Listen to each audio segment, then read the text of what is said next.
Senhor nosso Deus, nosso Pai, estamos mais uma vez, Senhor, aprendendo de Ti, ó Pai. Pai querido, agradecemos pela vida do pastor Moacir, pela vida do presbítero César, dos meus irmãos, alunos também. Pai querido, que nós possamos aprender, ó Deus, para assim nós caminhar e fazer a Tua obra com excelência, Pai. Senhor, abra o nosso coração, o nosso entendimento, dê discernimento para que nós venhamos aprender aquilo que o Senhor tem preparado para nós, para a Tua honra e glória. No nome de Jesus, nós te agradecemos desde já. Amém.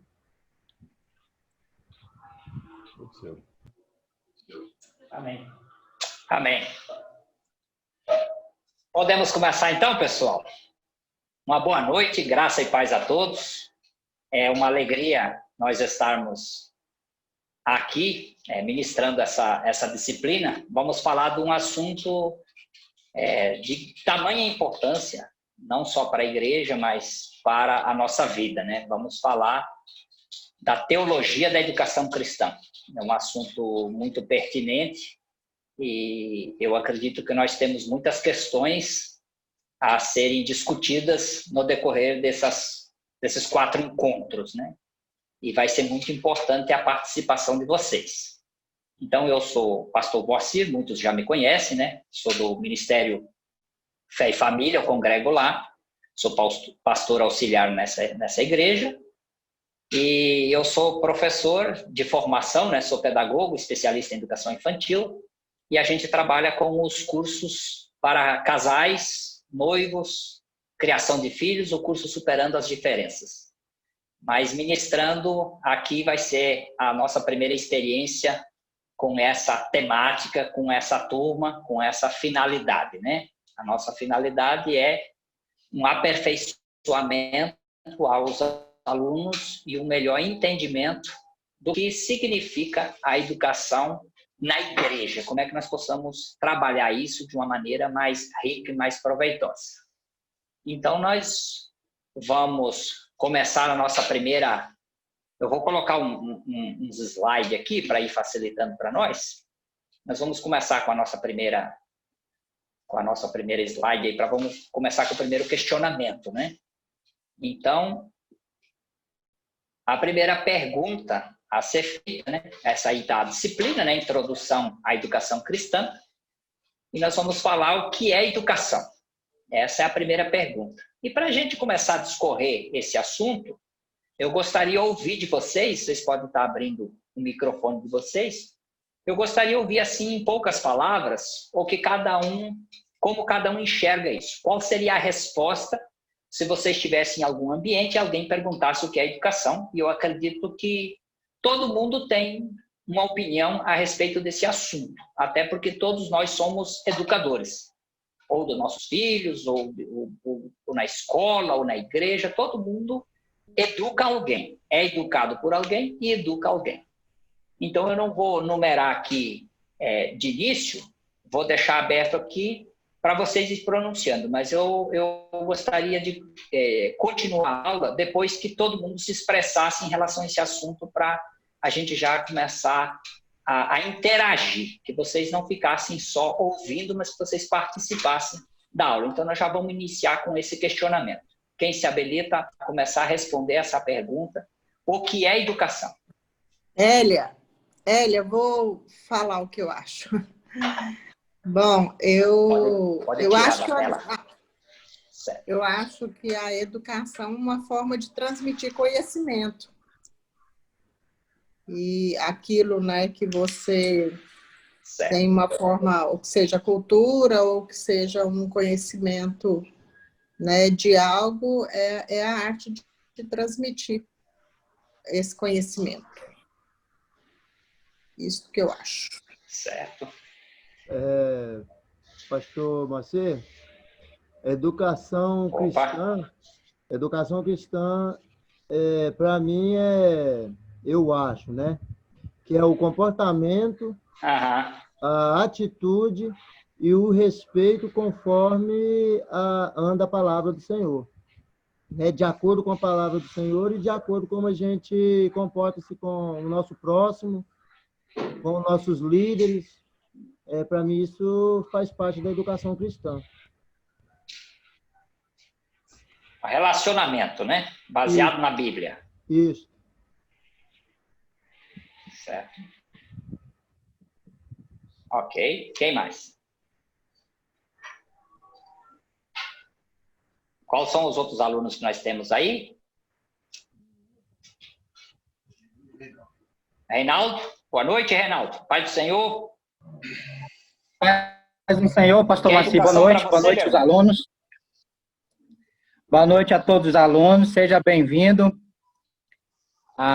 Obrigado. Pastor Moacir, a mais um grupo de estudos, né? Esperamos que nós tenhamos boas aulas, um bom entendimento, né? E sobre educação, eu acredito que é mais ou menos isso. É um processo de relacionamento, né? Professora Glaucia. Corre não.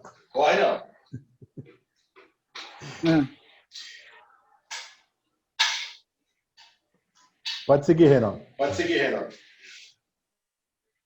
Então, eu creio que educação é um processo de relacionamento, a forma de pensar, uma forma de agir, né?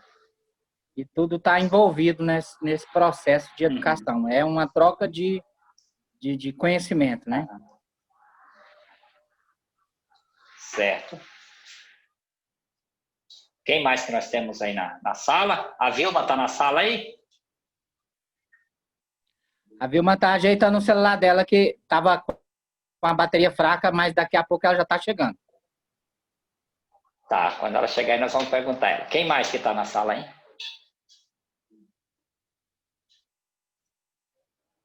Eu não estou conseguindo visualizar o aluno aqui. Tem mais alguém que gostaria de se pronunciar aí? É importante, viu, pessoal? Essa interação faz parte do aprendizado. Quando você fala, muitas vezes você aprende mais do que quando você só ouve. Certo? Professora Glaucia, satisfação, ao mesmo tempo apreensão, né? Sabê-la que está nos acompanhando. E uma honra também tê-la aí na sala, já que é uma grande mestre. Vamos continuar aqui, então. Então, vamos começar a discorrer sobre esse assunto. Então, nós vamos estar falando sobre o que é uma educação secular. Vamos estar falando também o que é uma educação cristã. Mas sempre, nunca se esquecendo que a gente tem que pensar a educação como algo em movimento, assim como o ser humano. A educação não é algo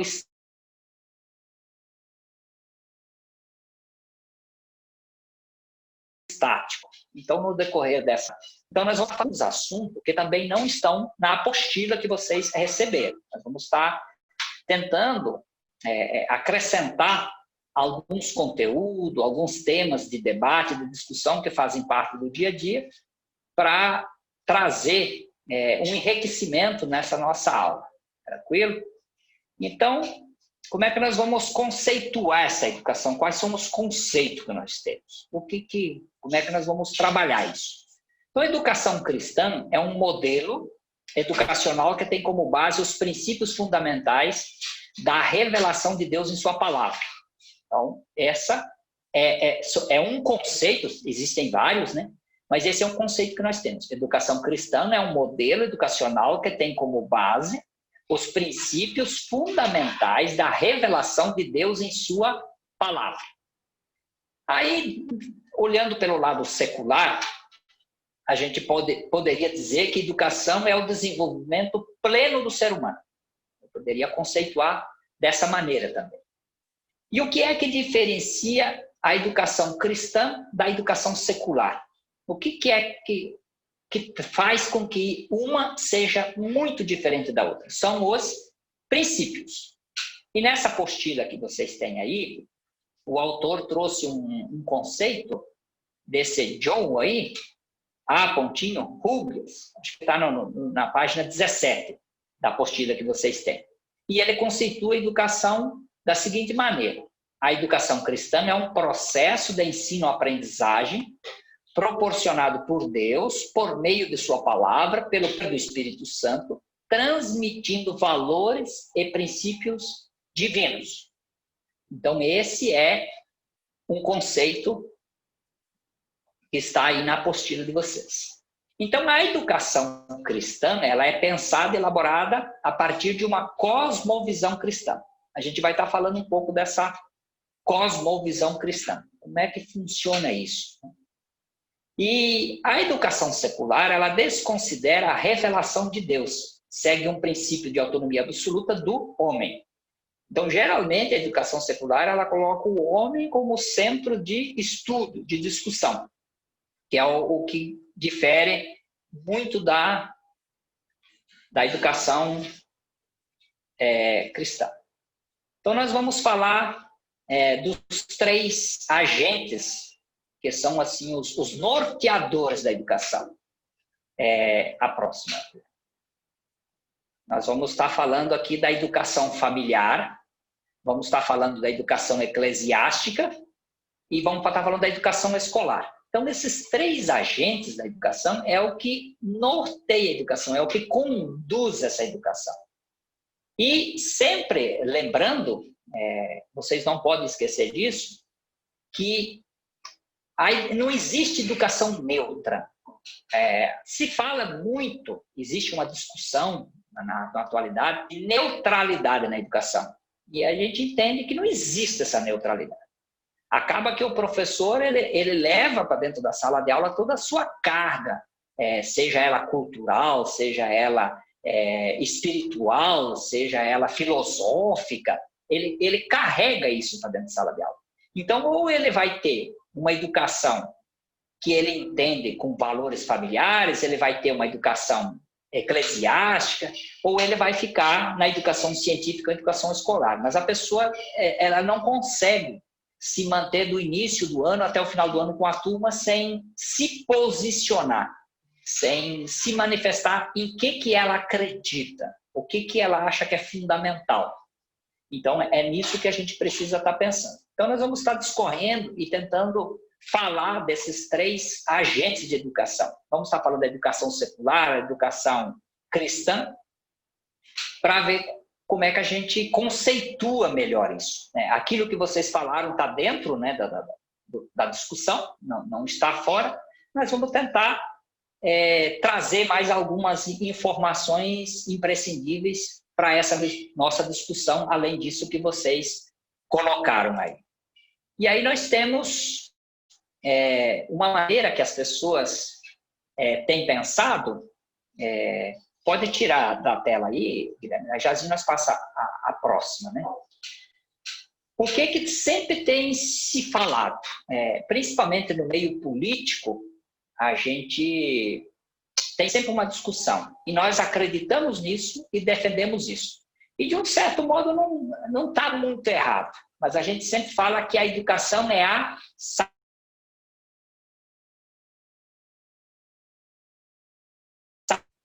não tem melhoria numa sociedade. Então, quando a gente fala que a educação é a saída, a gente poderia colocar uma pergunta nisso. Para onde? A educação é a saída para onde? Para onde que nós vamos com isso?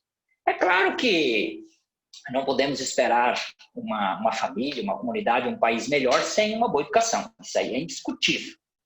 Agora, olhando pelo aspecto da palavra de Deus, nós temos que entender o seguinte: tudo que a gente coloca para resolver os problemas que esteja acima de nosso Senhor Jesus Cristo, a palavra de Deus nos fala que isso é idolatria. Então, quando a gente cria um ídolo, cria uma situação e entende que ela vai resolver a nossa vida, a gente está idolatrando aquela circunstância.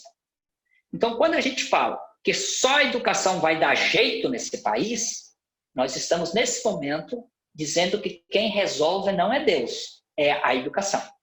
E a Bíblia chama isso de idolatria. Então, a gente tem que começar a questionar alguns conceitos que nós temos, alguma maneira que nós temos de ver a situação, a circunstância, e em quem que nós estamos depositando essa confiança, essa esperança, essa expectativa.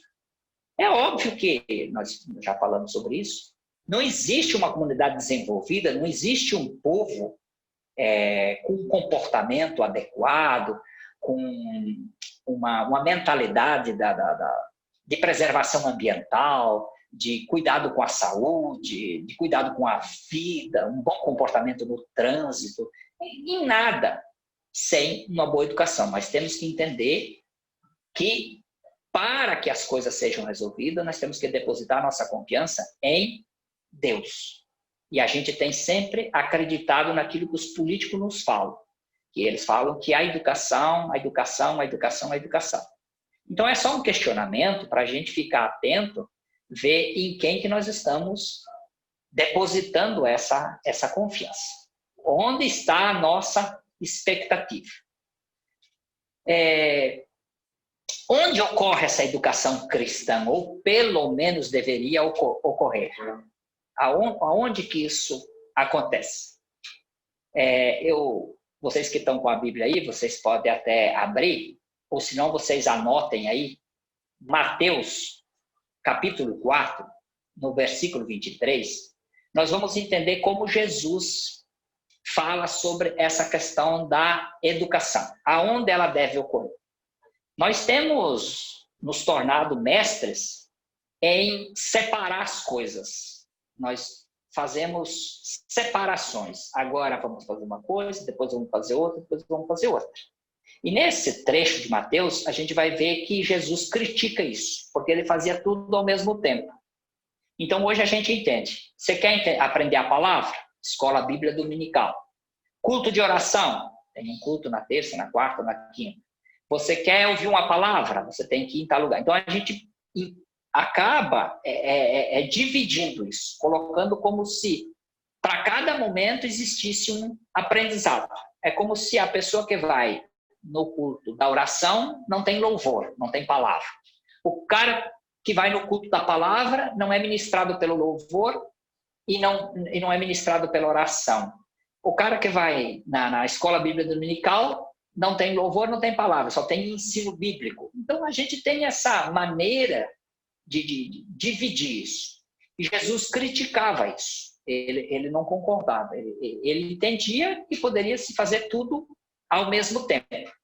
Então, quando a gente vai fragmentando, vai separando, a gente vai tirando a essência do todo, do conjunto. A gente acaba trabalhando só por partes. É claro que nós tivemos influência das correntes filosóficas, ideológicas, né? Principalmente do positivismo, em que nos trouxe essa tendência de separar. Então, a gente entende que é aquela produção em escala. Agora vamos fazer uma coisa, depois vamos fazer outra, depois vamos fazer outra. E essa separação, a gente perde um pouco a essência de trabalhar o conjunto da pessoa em um momento que ela está num ambiente, ela conseguir abstrair tudo aquilo que ela precisa. Então, Jesus já criticava essa ideia, né? Que tinha um dia certo, né? A gente entende lá que quando ele foi fazer os milagres lá no sábado, o pessoal criticou, que aquele lá não era o dia. Então, você volta no outro dia. Você está doente hoje, mas hoje não é dia de cura, hoje é sábado, então você volta no domingo. Jesus fez uma crítica a isso. Se a pessoa precisa de alguma coisa agora, é agora que tem que ser feito. Então, muitas vezes nós temos deixado de exercer essa educação no momento em que se precisa, porque a gente entende que aquele lá não é o momento para falar aquele assunto, tem que deixar para uma outra situação. E se perde, muitas vezes, algumas pessoas que poderiam receber um aprendizado, um ensinamento, uma ministração naquele momento. Pode colocar a próxima tela, Guilherme.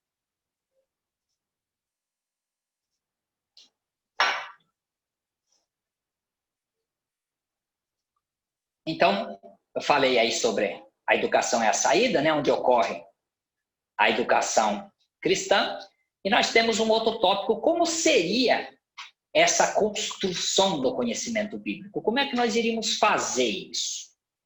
Quando eu fiz essa disciplina no ano passado, por alguns momentos eu me perguntava por que nós estamos fazendo essa disciplina, já que nós não temos na igreja Ministério Fé e Família a escola bíblica dominical. Porque na minha cabeça, o que tinha lá? Que educação cristã se fazia só na escola bíblica dominical. Então, é para vocês terem a noção do quanto que a gente fica com conceitos equivocados na nossa cabeça, achando que essa separação só pode fazer isso ou só pode fazer aquilo. Então, essa construção do conhecimento bíblico, ela tem que se dar em todas as esferas. Ela começa lá na família, nós vamos pontuar isso mais detalhadamente, né? E no trabalho onde a pessoa está, no campo de futebol, no clube, aonde ela estiver, ela é um professor desse assunto. Ela precisa constantemente estar exercendo o ministério do professor. Depois, lá na frente, vamos ver quem que é o professor, quem é professor e quem é o aluno. Nós vamos detalhar isso também. A próxima tela, por gentileza, Guilherme. Então, a respeito dessa questão do professor, o que aconteceu nos últimos anos, né? O que aconteceu com a educação? Então, criou-se outras nomenclaturas. Claro que nós já temos aquela situação de chamar o professor de tio, né? Que eu entendo isso como inferiorizar um profissional que está habilitado, que fez um curso superior, que passou 17 a 18 anos estudando e no final é chamado de tio, sem ser irmão dos alunos, dos pais dos alunos. Então, a gente já tem uma inferiorização nesse quesito. E aí agora criou-se uma outra nomenclatura, e ela é até bonita, e eu muitas vezes já falei isso. Pode tirar da tela aí, né? O professor ou o facilitador. O que acontece? Essas influências, né, do construtivismo acabou diminuindo a importância do professor qualificado. Porque quando a gente coloca essa denominação facilitador, eu estou dizendo que qualquer um pode ser professor. Porque ele não vai ministrar aula, ele vai facilitar, ele vai conduzir o processo. Porque todo mundo ensina, todo mundo aprende, e que não está errado isso, mas aí isso acabou que, quando a gente se trata da educação secular, a pessoa precisa passar num concurso ou numa seleção, quando se trata de uma escola particular, ele tem que passar numa seleção para ser o professor daquela instituição, ter uma formação. Só que isso, na igreja, acabou meio que dando uma fragilizada nisso. Nós temos hoje os nossos líderes, a grande maioria deles, que assumem papéis de ensino e não se qualificam para isso. Porque a nomenclatura já fala, ele não é aquela pessoa que precisa dominar o conhecimento, que ele precisa entender, porque ele só vai mediar, ele só vai facilitar. Então, a gente não caracteriza mais como professor, como facilitador. Lá na sala de aula, na educação secular, tudo bem, se fala professor. Mas na igreja está se perdendo, né, esse nome professor, essa nomenclatura. E aí essa questão de você colocar como facilitador trouxe também um certo relaxo por parte daquelas pessoas que são responsáveis pelas salinhas, né, das crianças, que a grande maioria das igrejas hoje tem, as que têm a escola bíblica dominical. Acaba que essa pessoa, quem tem boa vontade é bem-vindo. E a gente sabe que para as coisas saírem bem feitas, não precisa, a gente não consegue fazer isso só com boa vontade. A gente precisa também da dedicação e precisa do conhecimento. Então, essa situação de professor e facilitador, nós tivemos uma perca muito grande com isso. Eu entendo que eu falei aqui no início, e eu não estou errado, e eu também acredito nisso, que do mesmo jeito que eu estou falando com vocês, à medida que vocês emitem a opinião de vocês, eu também acabo aprendendo, isso é indiscutível. Isso aí é uma coisa óbvia.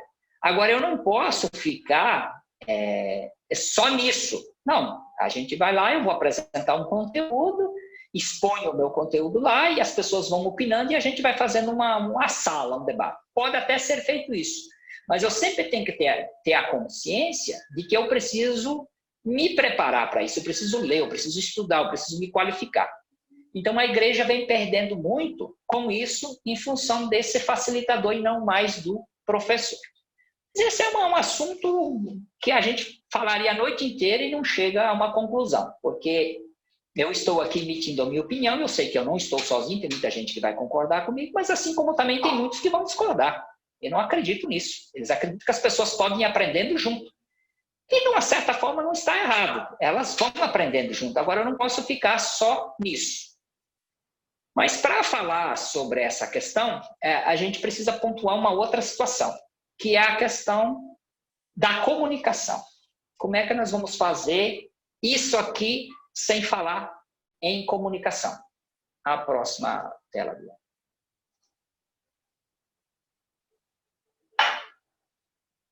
Então, nós vamos apresentar um quadro aqui para vocês, em que vocês estão vendo aí, vamos falar um pouco sobre comunicação. Porque se nós vamos falar sobre educação, talvez não seja a pretensão de vocês que estão aqui fazendo esse curso, se tornarem professores, estarem na sala de aula, trabalhar na escola bíblica dominical.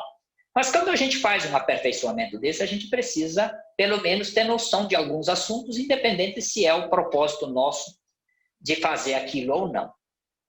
Então, quando a gente fala de comunicação, o que vem na cabeça da grande maioria? Que nós temos um emissor, alguém que vai falar, nós temos uma mensagem que vai ser emitida, que vai ser falada, e nós temos do outro lado um receptor. Durante alguns anos, eu sempre defendi isso, sempre falei isso com muita certeza, com muita convicção, de que numa relação onde ocorre a comunicação, ocorre o diálogo, se a pessoa que está ouvindo, no caso o receptor, não entender a mensagem que está sendo emitida pelo emissor, a pessoa que fala, a culpa é de quem está falando e não de quem está ouvindo. Porque se eu estou falando e vocês não estão entendendo, essa culpa seria toda minha. Porque eu tenho por obrigação, já que eu estou emitindo uma mensagem, emitir a mensagem de uma maneira em que aquelas pessoas que me ouvem entendam o que eu estou dizendo. Porque só ocorre comunicação quando aquilo que eu falo é entendido por vocês. Se eu falo alguma coisa e vocês não entenderam, não houve a comunicação. Houve o pastor Moacir falando e vocês escutando, mas não houve entendimento. Então, nesse canal de comunicação, vocês estão vendo nesse desenho que a setinha está indo só para um lado.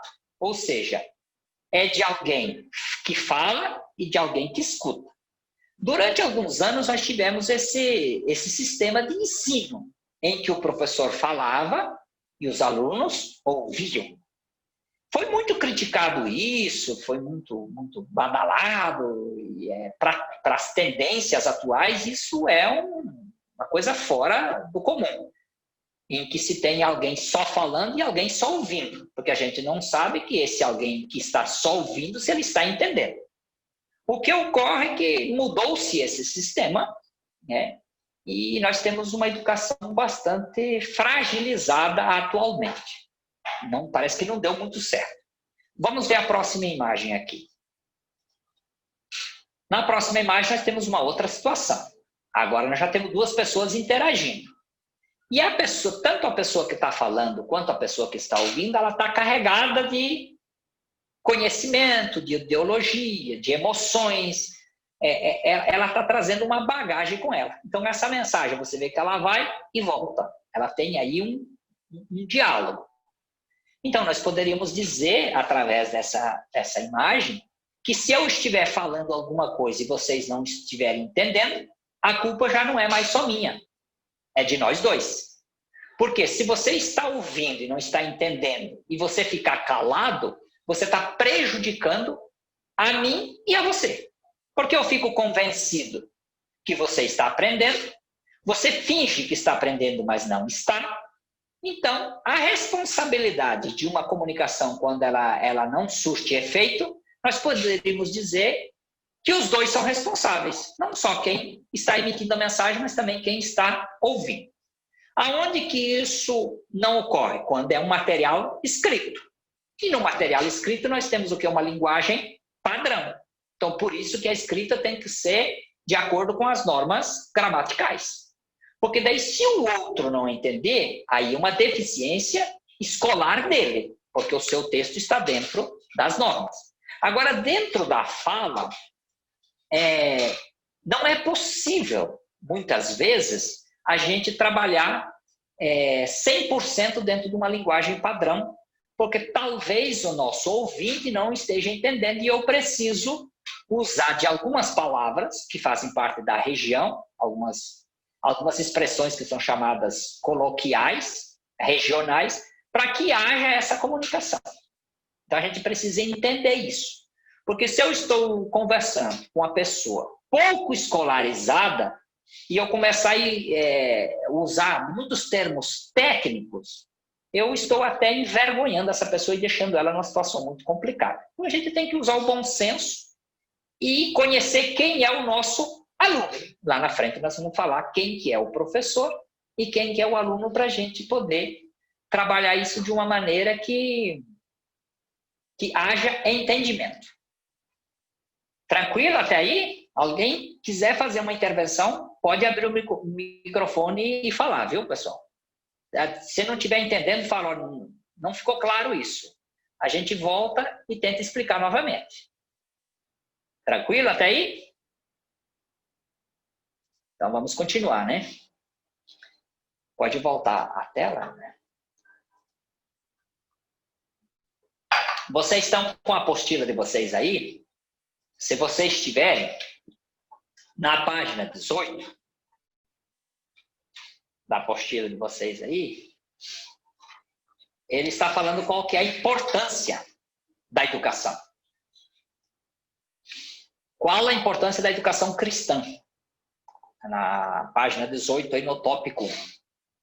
Aí o autor aqui da apostila pegou um trecho aí do Marcus Tuller, de 2007, em que fala: a educação cristã é fundamental no conhecimento das Sagradas Escrituras.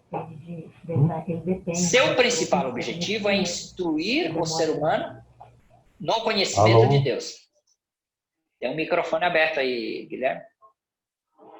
Opa. É o César que está falando. Desculpa interromper. É só para eu repassar a informação da Glaucia. A editora ainda não liberou o PDF para transmitir para os alunos. Então, eles estão sem apostila por enquanto, tá? Nós estamos aguardando a editora enviar o PDF para a gente transmitir, ok? Tá certo. Amanhã, essa semana... Aí eles estão sem o material, né? Isso, mas essa semana a gente já envia. Boa. Aguardando só a editora transmitir para nós, tá bom? Desculpa aí. Uhum. Tá bom.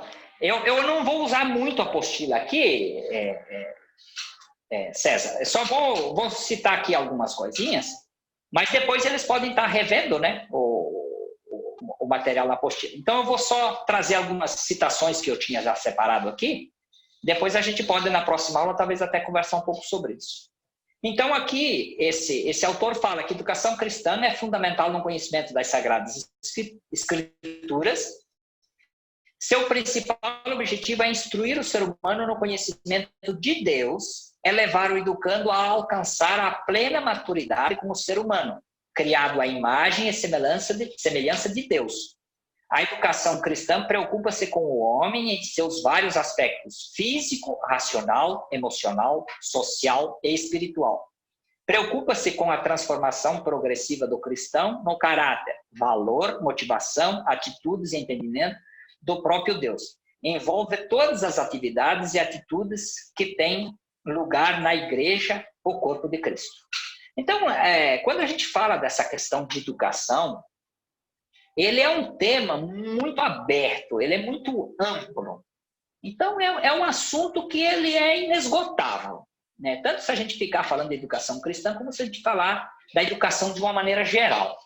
E vocês vão entender que nessas 4 aulas nossa, vai ser só uma pincelada que nós vamos dar nesse assunto, porque ele é muito complexo.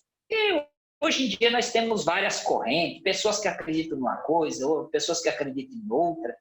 Então, é muito difícil a gente chegar a um consenso. Mas, como nós trabalhamos a partir da palavra de Deus, nós não temos muito para onde correr. Nós não temos muito o que inventar, muito que florear. Educação cristã é baseada na palavra de Deus. E encerra-se por aí o assunto em quesito de eu penso isso, eu penso aquilo. Não é o que eu penso e nem o que vocês pensam, é o que a palavra de Deus nos orienta em relação ao assunto. Certo? Então, o propósito e o objetivo da educação cristã. Então, esse John aqui, esse é o autor utilizado pelo autor da apostila, diz que a educação ganha propósito e significado quando contribui com pensamentos voltados para a realização do propósito mais alto de Deus para o homem. Resumindo, o ensinamento em passagens bíblicas, aí nós temos várias passagens bíblicas.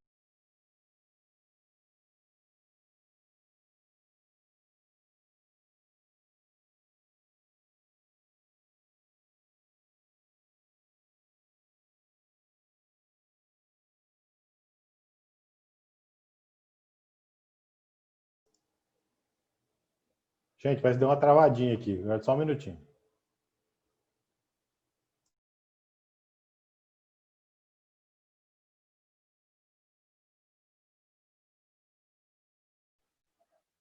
Pronto, liberou aqui.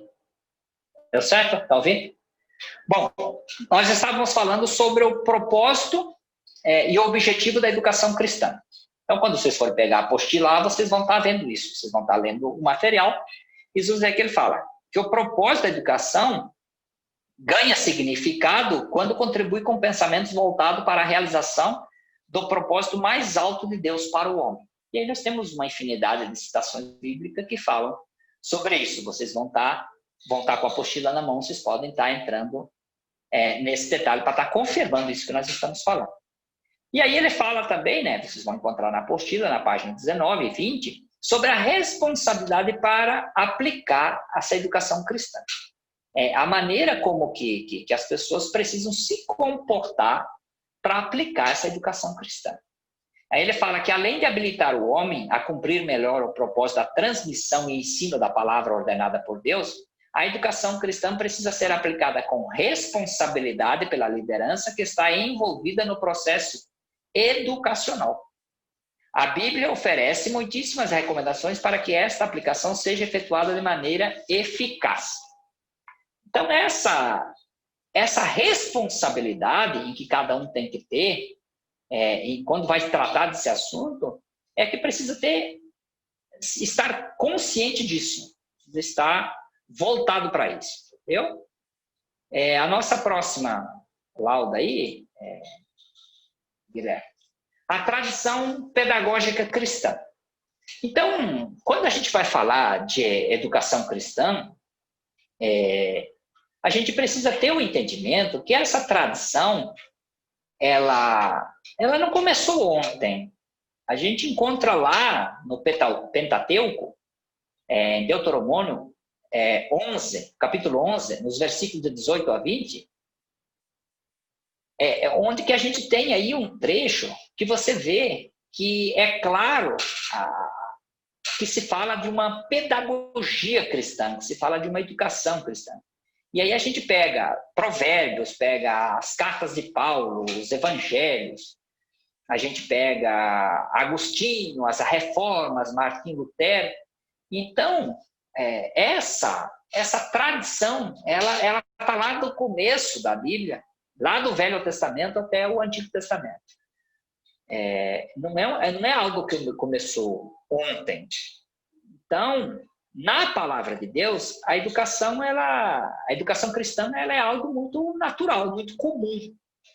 E o tríplice ministério de Jesus era o quê? Ensinar, pregar e curar. Ele trabalhava com isso o tempo todo. Ele ao mesmo tempo que estava ensinando, estava pregando e estava curando. Por isso que lá atrás eu falei para você que da não separação, esse era o ministério de Jesus. Ensinar, pregar e curar.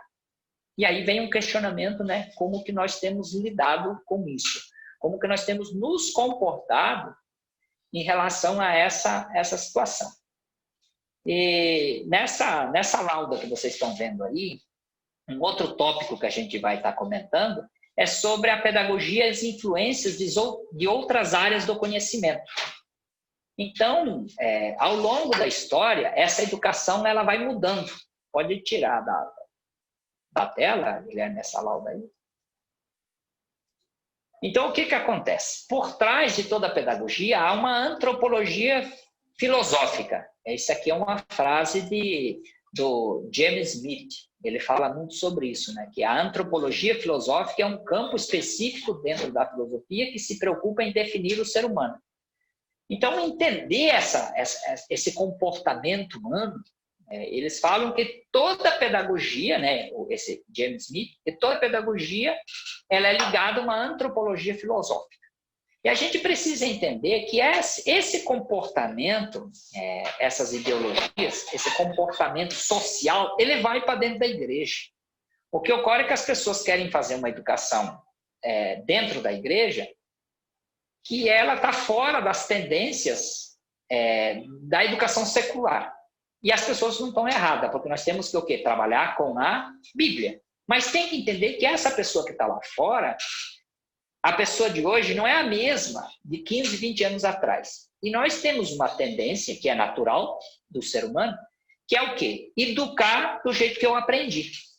E muitas vezes a maneira como eu fui educado, a maneira como que eu aprendi, essas estratégias elas não servem para os dias atuais. A educação que eu recebi do meu pai pode ser que ela não seja adequada para o meu filho, em função de ser tempos diferentes. Lá mais no final nós vamos voltar a falar sobre esse assunto.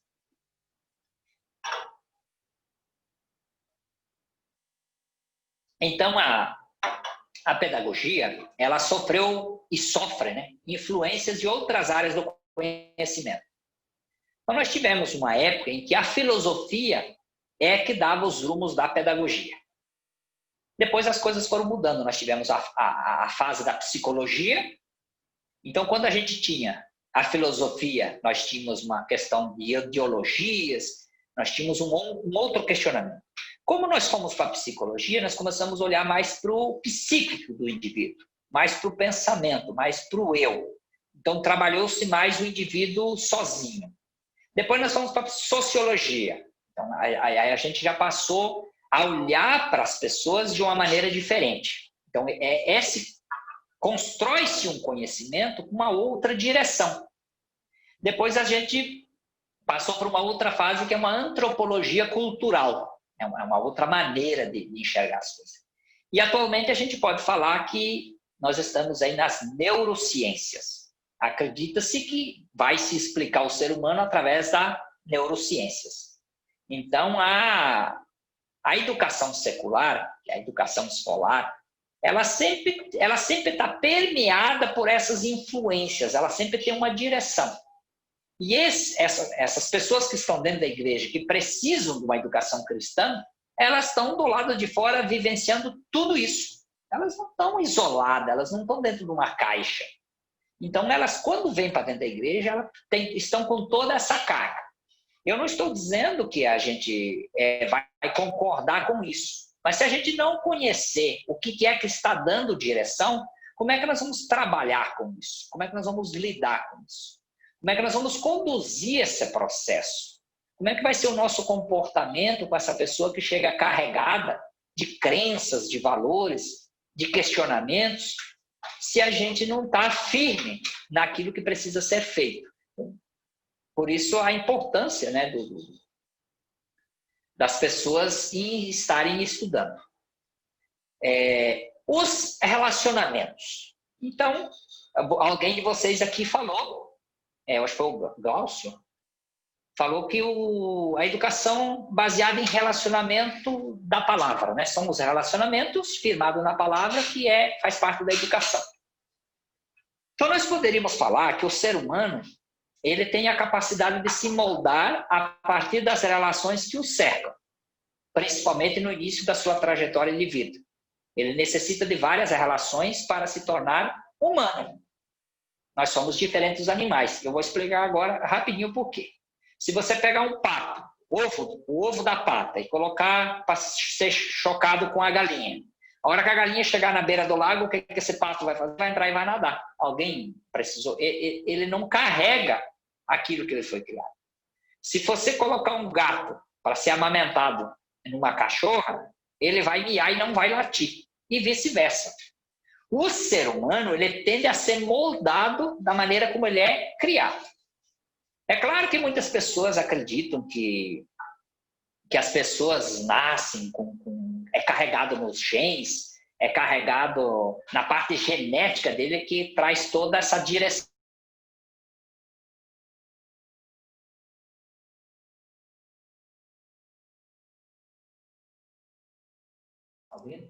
Travou de novo.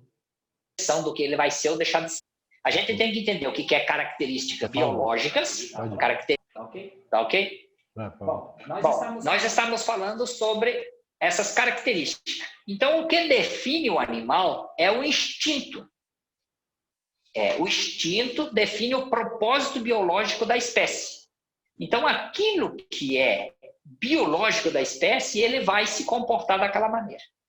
Então, você não pode pegar uma ave, o ovo de uma ave, para chocar com a galinha e achar que essa ave não vai voar. Ela vai voar e vai embora. Porque é o instinto que define. E o ser humano, ele passa a se comportar, as questões comportamentais, elas são definidas pelos relacionamentos. Então, nós só nos tornamos humanos se a gente se relacionar com humanos. Se a gente for criado no meio dos animais, sem o contato humano, nós vamos agir como animal. Se nós pegarmos uma pessoa oriental e for criar aqui em Goiânia, ela vai gostar de picanha e não de peixe cru. Então, é isso que a gente precisa entender. As nossas relações é que vai nos tornar humanos.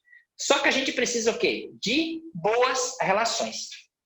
Então, por isso que quando a gente fala a respeito das companhias dos nossos filhos, essas companhias é que vão conduzir, e muitas vezes com mais força do que dentro da própria casa. Então, que tipo de modelo de ser humano temos ou queremos? Quem que é o nosso modelo? A gente se baseia em quem? Quem que é que nos direciona? A gente precisa fazer essa pergunta. Qual que é o modelo de ser humano que nós queremos? Porque se nós estamos falando de educação cristã, nós temos que pensar em qual que é o modelo. E a visão de uma educação cristã, a gente precisa ver se a nossa visão é de uma educação cristã ou é de uma visão para o mercado do trabalho. Porque quem trabalha em escolas, essas escolas confessionais, que são vinculadas às igrejas, sabe que tem pais que chegam lá e perguntam se o filho dele vai aprender só Bíblia ou se ele vai estar preparado para o mercado de trabalho. Então, o pai matricula o filho numa escola confessional, mas ele está preocupado com o quê?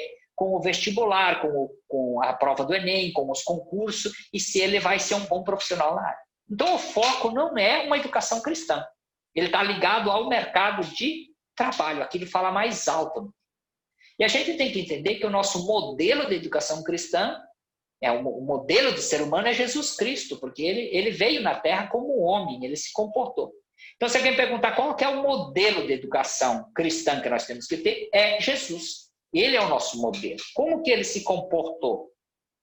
Como que ele se comportou como servo? Como ele se comportou como cristão? Como que ele se comportou como filho de Deus? Qual que é o exemplo que ele nos dá? A gente não está falando que quando você coloca um filho para estudar, que ele tem que sair de lá pastor, que ele tem que sair de lá presbítero, e ele não está preparado para o mercado de trabalho. Mas a gente tem que estar claro o que é que está na nossa cabeça, o que é que nos preocupa mais. Se ele vai ser um servo, se ele vai servir o Senhor, ou se ele vai ser médico. O que é que está mais forte na nossa cabeça? Se ele vai ser um professor, vai ser um engenheiro, o que é que te incomoda mais? Você está mais focado na formação profissional dele ou na formação religiosa? Qual que é a inquietação que te traz? Então, essas são questões que a gente precisa estar trabalhando, se questionando. Eu acredito que vocês façam um intervalo às 8h30. Então, vamos chamar um intervalozinho de 10 minutos e depois a gente retorna. Vamos tomar um cafezinho, água, tranquilo? Então, aqui agora é 8h31. Quando for 8h41, a gente volta, ok? Então, até daqui a pouco. Alguém de vocês quer fazer alguma colocação nessa primeira? Nós tivemos aí uns 45 minutos, mais ou menos, de fala, considerando aquilo que vocês, a participação de vocês, de alguns de vocês. Alguém quer fazer alguma colocação nesse primeiro momento? Ou está tranquilo, nós vamos continuar. Eu só queria que o senhor repetisse para mim, porque eu entrei já em andamento, o nome da disciplina é Educação Cristã? Certo. Ah, tá. Obrigada. É Teologia da Educação Cristã. A teologia. Pastor Marcelo. Nós estamos fazendo uma introdução da educação. Oi? Quando o senhor estava explicando aí... Alguém tentando falar? A hora que o senhor estava explicando aí a questão Jesus Cristo ser o nosso exemplo, né? Muitas das vezes também no cotidiano de hoje, assim, digamos assim, que as pessoas passam a admirar o seu líder espiritual, ou seja, o pastor, ou seja, qual tipo de função eclesiástica. Aí essa pessoa, ela passa a ter essa pessoa como exemplo. Isso aí também é válido, né? Desde que esse pastor esteja dentro daquilo que a palavra nos orienta. Enquanto ele estiver dentro da palavra, ele é o nosso exemplo. Porque Paulo falava, né? Façam que vocês fossem discípulos como ele era de Jesus Cristo, né? E Paulo dizia isso. Então, eu posso imitar o pastor, eu posso imitar o líder, desde que ele esteja dentro dos princípios bíblicos. A partir do momento que ele sai fora dos princípios bíblicos, eu não estou mais desobedecendo a ele, eu estou obedecendo à palavra. E a gente precisa ter esse cuidado, porque algumas pessoas falam assim, não, mas eu não posso faltar em obediência com o meu pastor. Mas se ele estiver em pecado, se ele estiver passando aquilo que não condiz com a palavra, e eu tenho conhecimento disso, eu passo a ser um conivente com a situação e pecando tanto quanto ele. Então, a gente precisa ter esse cuidado. A gente não pode se levantar contra o ungido do Senhor, mas não significa que nós temos que andar em pecado junto com ele. Entendeu? Essa é uma observação muito séria. E algumas pessoas não têm esse discernimento. E hoje nós vivemos uma situação muito complicada porque está cheio de falsos profetas por aí. Entendeu? É verdade. Pastor. Ok? E pastor. Então vamos. Oi? E também que não ultrapasse para o limiar da idolatria, né? Ouviu? Eu não entendi. E que não alcance o limiar da idolatria. Sim, sim. É verdade. Porque se a gente começa a olhar para a pessoa com uma admiração maior do que nós temos por Jesus, a palavra de Deus já nos fala que isso é idolatria. Por mais que a pessoa seja esplêndida, que seja fantástica, mas toda a honra e toda a glória seja dada ao Senhor. Então, amém. Quando nós começamos a dar honra, começamos a dar honra ao homem, nós que estamos cometendo o erro, por mais correto que ele seja. Porque a gente precisa entender que o pastor, o líder, é apenas um instrumento na mão do Senhor para que a nossa salvação seja alcançada. Mas ele não é o dono da nossa salvação. O dono da nossa salvação é Jesus Cristo. Ele utiliza o homem, né, que é por meio do homem que nós somos alcançados. Mas é o Espírito Santo que toca no nosso coração e traz a mudança. Amém? Então, se somos a imagem de Deus, precisamos saber quem Deus é. Que muitas vezes a gente fala que somos a imagem de Deus, mas a gente precisa saber quem Deus é, para que correspondamos com o que Ele é. Então, primeiro, quem é Deus? Então, quando Deus cria o homem, Ele usa uma frase. E a gente precisa, por isso que muitas vezes, entender o português nesse caso aqui. que ele não usa o singular, ele usa o plural. Quando ele fala, façamos o homem a nossa imagem e a nossa semelhança. Ele trabalha aqui com o plural. Então, ele não está falando que ele está fazendo sozinho. Mas qual que seria uma explicação para isso? Porque Deus é trindade. Deus é Pai, Filho e Espírito Santo. Então, ele já usa, né, ao criar o homem, um verbo aqui no plural, façamos. Ele não falou, eu faço o homem a minha imagem e a minha semelhança. Façamos o homem a nossa imagem e a nossa semelhança. Então, quem que é Deus aqui? Deus é comunidade. Então, Deus não é um ser isolado, não é um ser sozinho.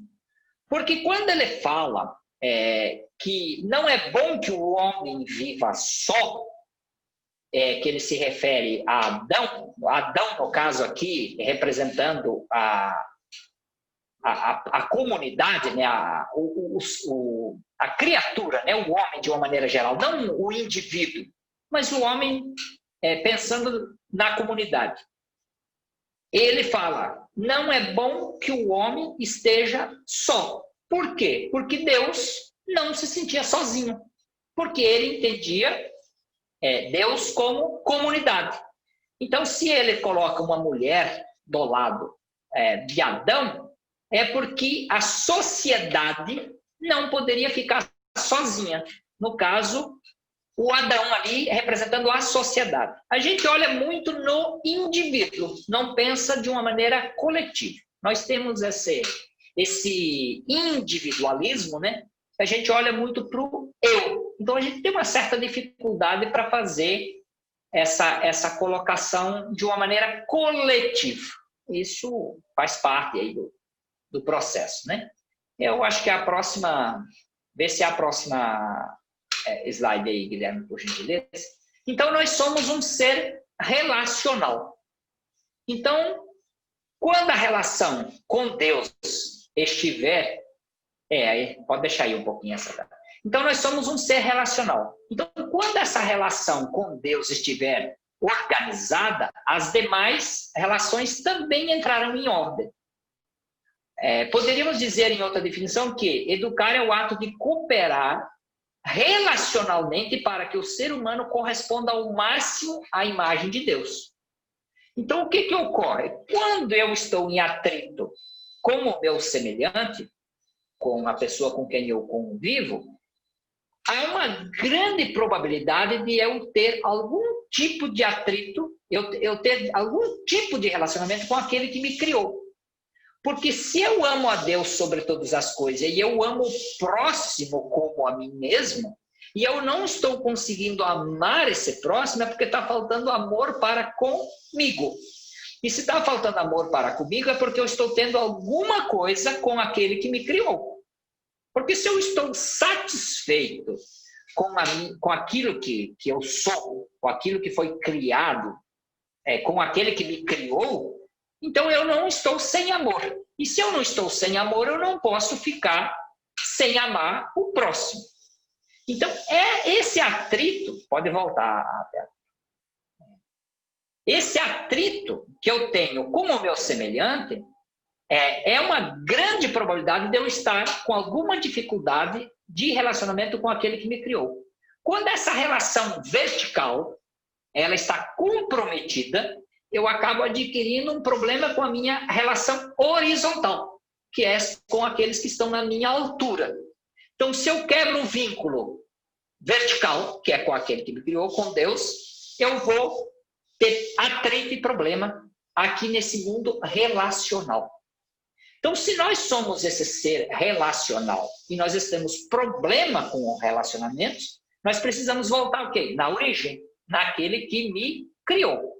E isso é muito sério, porque você pode ver que as pessoas que estão em amor, aquelas pessoas que entenderam a sua criação, por que foram criadas, o que elas têm de fazer, elas entenderam esses princípios. Raramente você vê essa pessoa chateada, doente, triste, deprimida, porque ela está dentro daquele propósito que ela foi criada. É claro que todos nós estamos sempre em constante movimento, estamos melhorando. Ficamos tristes com algumas coisas, ficamos chateados, ficamos decepcionados, ficamos frustrados, mas isso não nos tira do quê? Do foco. Nós temos aquilo que são as promessas que Deus fez ao seu povo. Então, se está tudo resolvido, eu posso ter todos os problemas que as pessoas têm. O que ocorre é que eu não desvio do meu foco. Eu continuo firme no meu propósito. Isso não me tira da bênção. Não me tira da promessa. Eu acredito mais na promessa do que nas circunstâncias desagradáveis da vida. Então, temos de entender, claro, que é perturbador para o ser humano a solidão. Até aquela pessoa que está trancada no quarto, ela está conectada com alguma coisa. Então, a solidão, ela causa desespero nas pessoas. Então, a pessoa pode até não se relacionar tanto com as pessoas, mas pode começar relacionamentos com animais, plantas e objetos. Nós temos uma demanda relacional. Você já deve ter visto pessoas que dão nome a objetos. Eu, uma vez, conheci uma pessoa que deu nome com a bola de Wilson. A bola era o Wilson. Eu falo que o relacionamento com os animais, ele é um relacionamento saudável. Ele é um relacionamento indiscutível. Mas algumas pessoas tornam o animal o seu conselheiro, onde que você projeta toda a sua frustração, toda a sua angústia, toda a sua solidão para cima daquele animal. Como ele não reclama? Ele não reclama da sua angústia, da sua tristeza, então você passa a se voltar para esse animal. Então nós temos hoje pessoas que conversam com plantas, que conversam muito com os animais, com os objetos. Então essa pessoa passa a se relacionar. Ela cria um personagem, ela personifica objetos, plantas e animais. Ela dá vida para objetos. Então a pessoa não consegue ficar sem se relacionar. Ela pode se relacionar com um ser inanimado, com algo que não se mexe. Mas ela cria isso.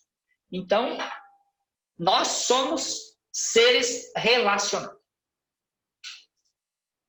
A solidão, todo mundo tenta correr dela. A solidão, ela causa desespero.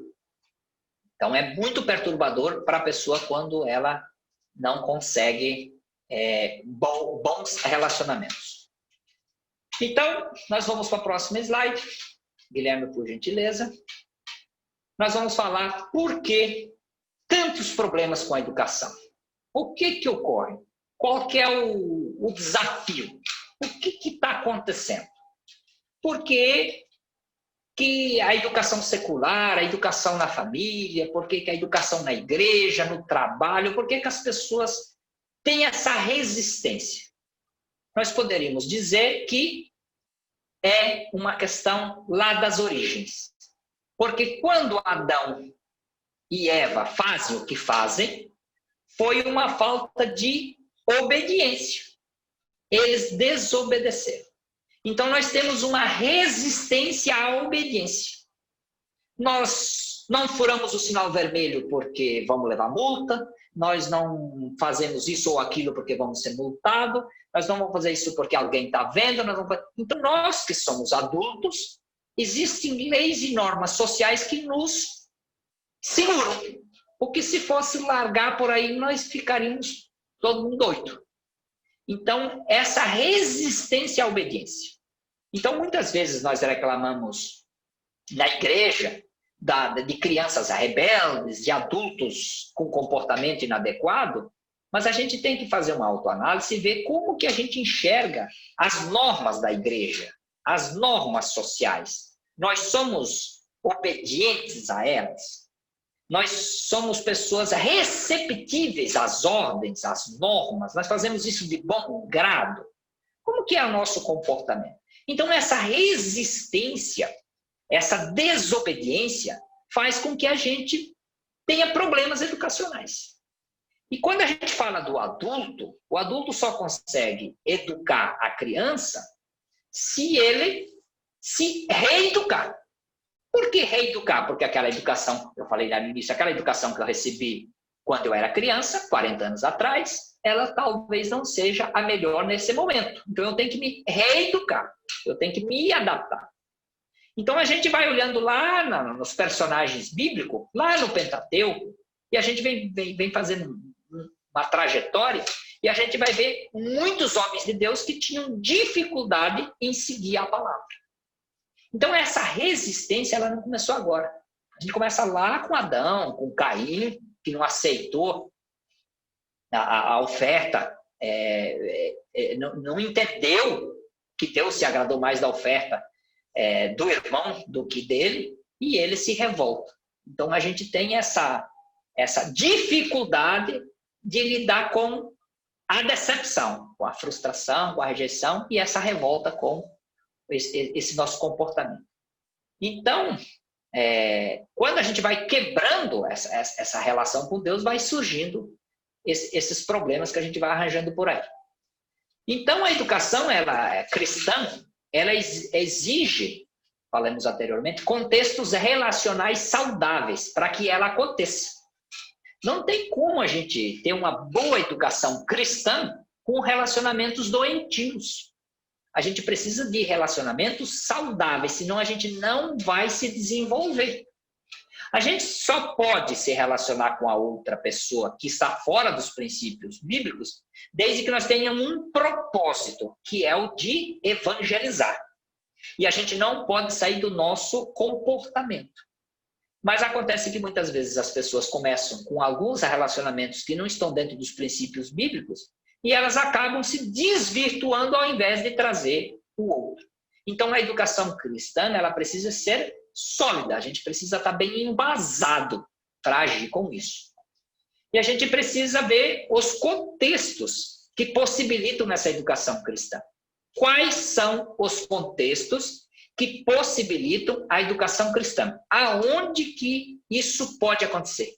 Nas comunidades. A primeira comunidade que nós temos é a família. Então, por isso, o papel da família nessa educação. Então, o primeiro passo aí é a família, que é a primeira comunidade.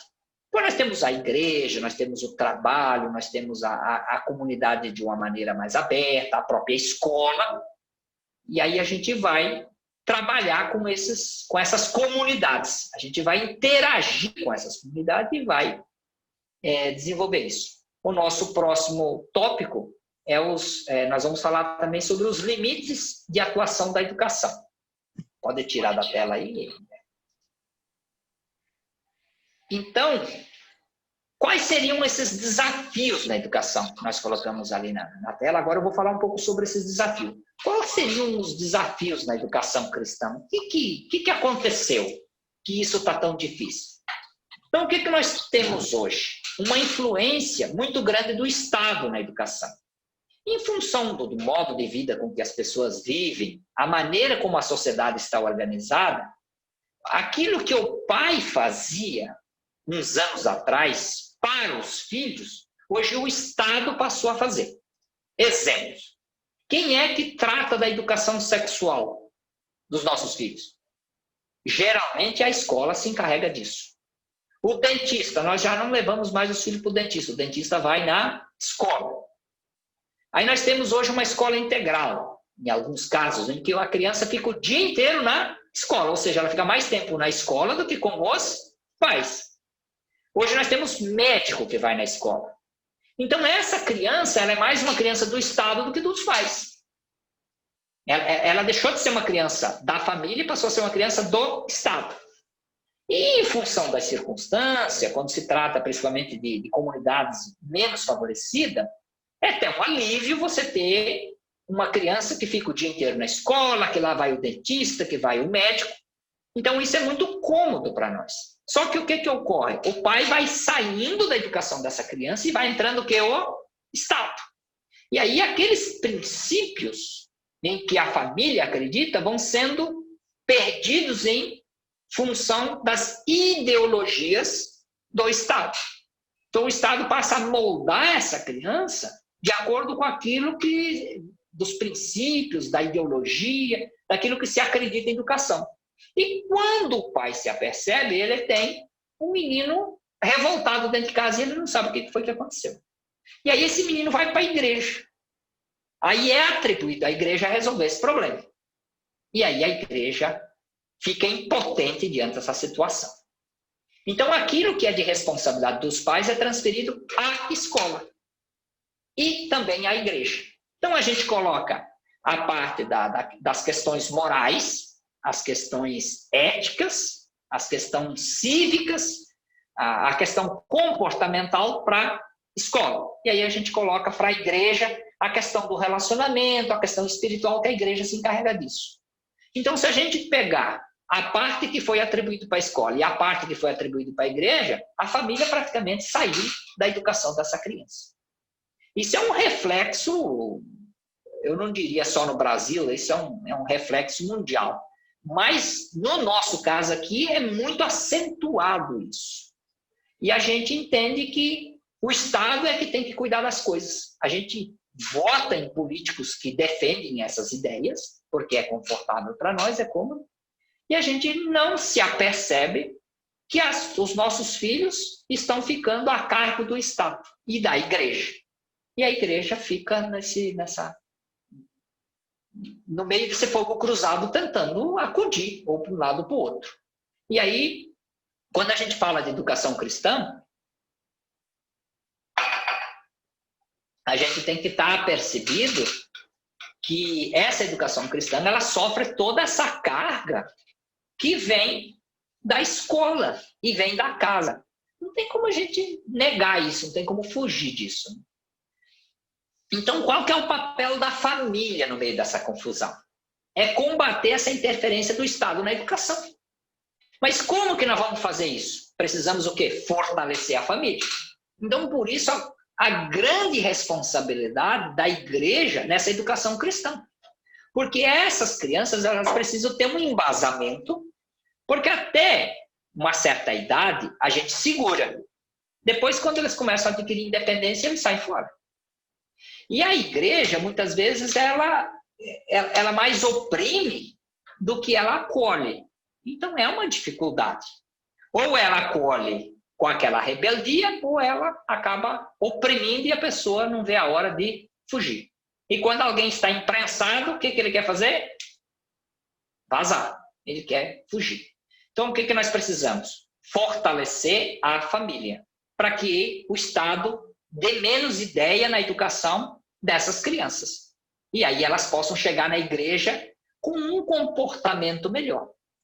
E que não só a criança, mas o adulto também. Então, a Bíblia, ela denomina a família como a primeira responsável pela educação. E nós temos lá no capítulo 6 de Deuteronômio, nos versículos de 4 a 9, que vai falar um pouco sobre isso.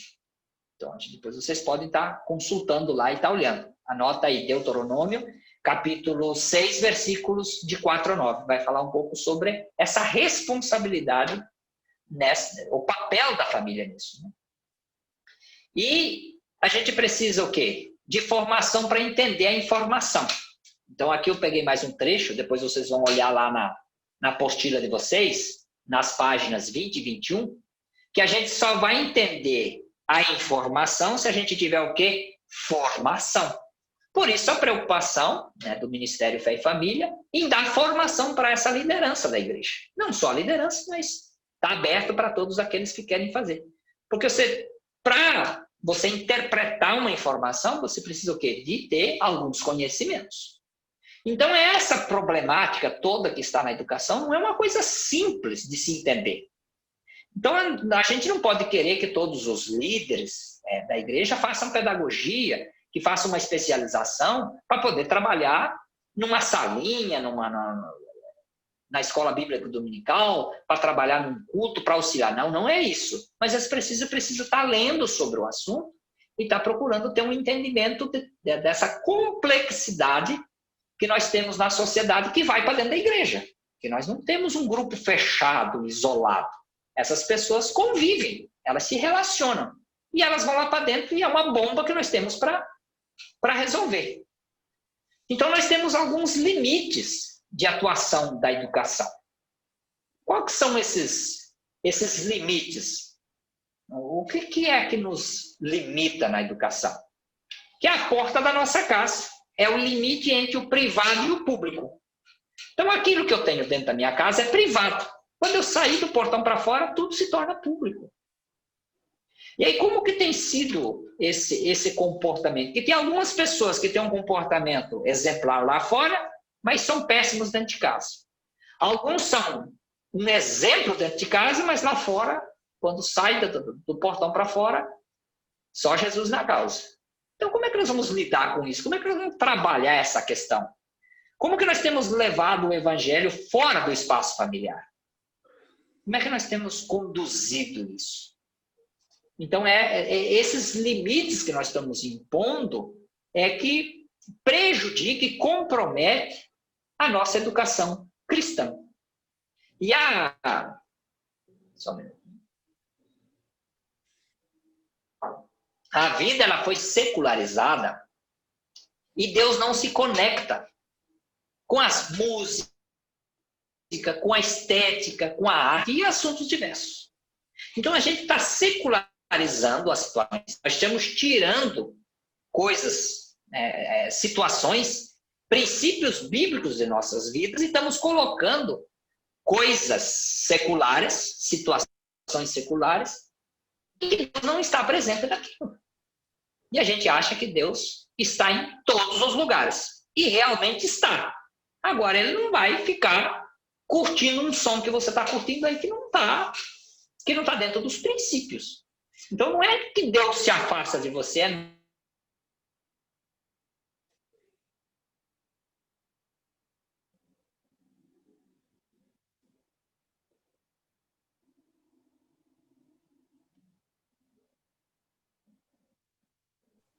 Gente, problemas técnicos.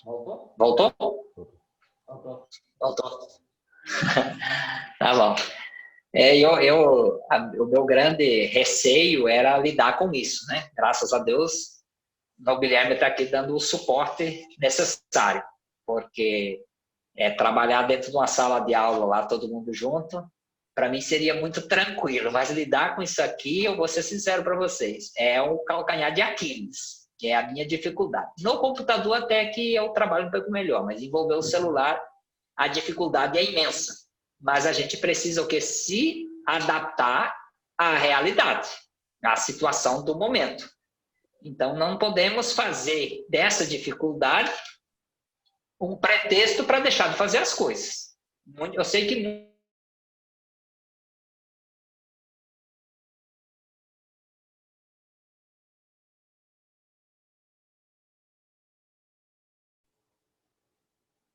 Problemas de novo. Aguenta as pontas. Voltou? É o que eu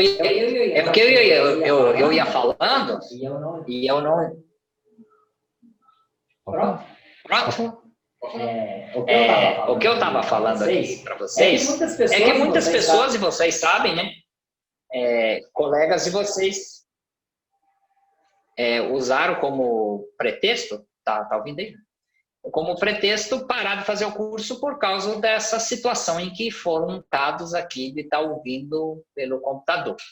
Eu não sou muito fã disso, porque a gente tem que se adaptar ao que nós temos para o momento. Nós não podemos deixar de fazer as coisas porque aquilo que nós estávamos acostumados não deu certo. É quando você está indo com o carro, andando dentro da cidade, que você vê um caminho, que você vê uma via interditada, que você volta para casa. Você procura uma alternativa e continua, você chega até o seu trabalho.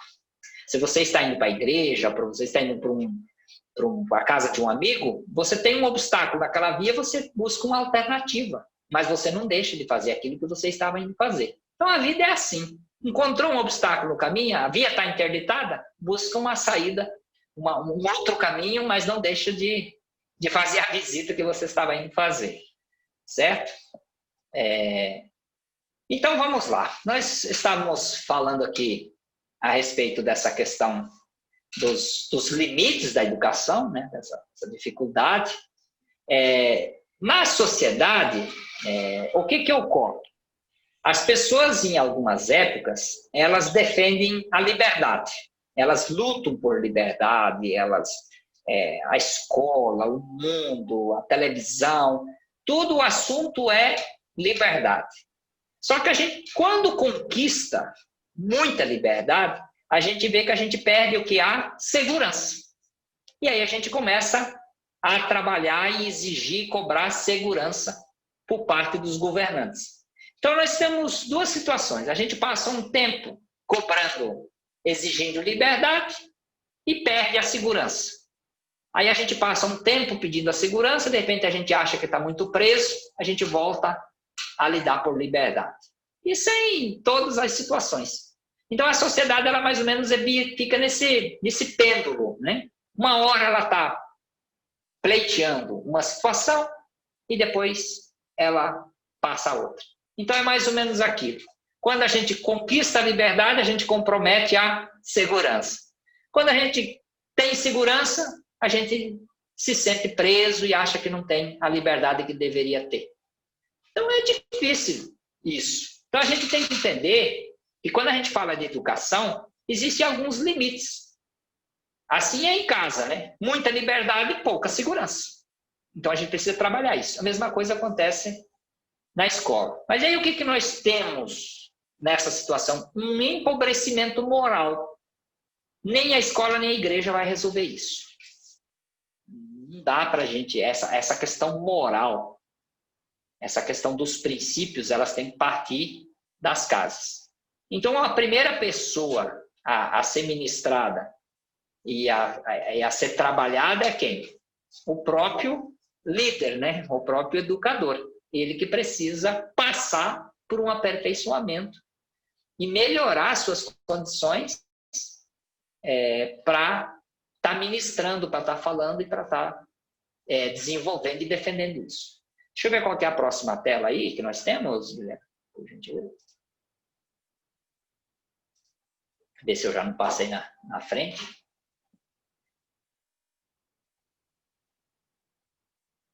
Ah, tá certo. Tá, então nós temos... pode tirar a tela. Nós temos mais 3 assuntos aí. Quem pode e deve ensinar, qualidades amenizam as falhas e o campo de atuação. Então nós vamos falar um pouco desses 3 assuntos aí.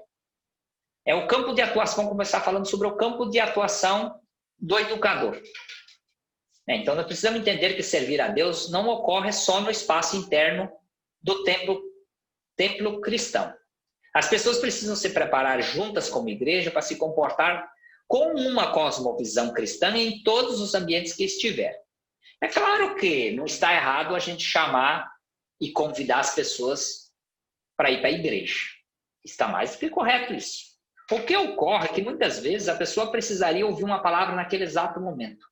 Nós estamos despreparados para levar uma palavra para a pessoa que está angustiada e temos que levá-la lá na igreja para poder ouvir isso. A gente poderia ter uma palavra naquele exato momento porque nós somos igreja. Nós somos templos do Espírito Santo. Então, aonde nós andar, a igreja está indo com a gente. Então, nós representamos aquela comunidade em que nós estamos inseridos. Então, o campo de atuação do educador é aonde ele estiver.